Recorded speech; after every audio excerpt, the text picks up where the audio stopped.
Hello mga mamshi! Welcome to our mini vlog. So for today's vlog tayo ay magmi-mini cooking.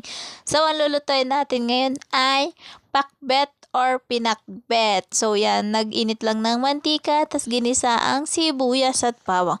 Hinugasan na rin pala ni daddy yung gulay na binili niya. So yung gulay na yan ay may sitaw, kalabasa, talong, okra, at ang hindi mawawala sa pakbet, kahit ayaw ng lahat, ang ampalaya. Nako, ang pinakamapait. So, yan, ginisa-gisa lang muna ni daddy. Tapos, tatakpan niya muna yan para magtubig-tubig muna ata ng konti, ganon. Hindi ako marunong magluto nito mga mamshi. Tapos dati, nung bata-bata pa tayo, hindi ako mahilig sa lutong ito. Di ko alam kung bakit, dahil siguro may bagoong.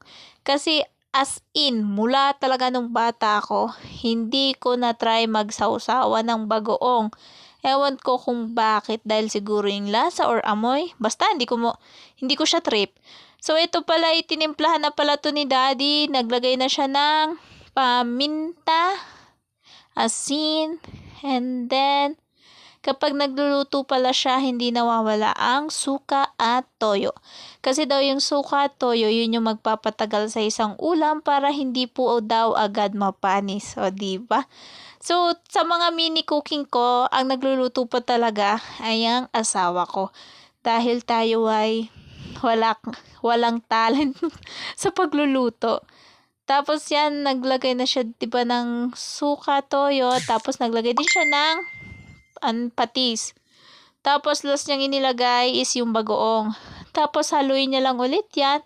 At maglalagay siya ng mainit-init ng tubig para diretso ng kukulo. O, diba? Ang sarap ng ulam natin for today's video mga mamshi. This day lang yan ha. Our dinner.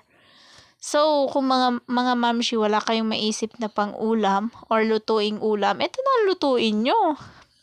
Lalo na sa palengke, makakabili ka na yung magkakasama na yung gulay na ganyan, o diba? Tapos yan na, nilagay na yung tawag dyan, water. Tapos tinakpan, and then hintayin na lang nating lumambot ang mga gulay. Tapos dyan pala banda mga mamshi, tawag dito, pinatikim sa akin ni daddy kung okay na ba yung timpla.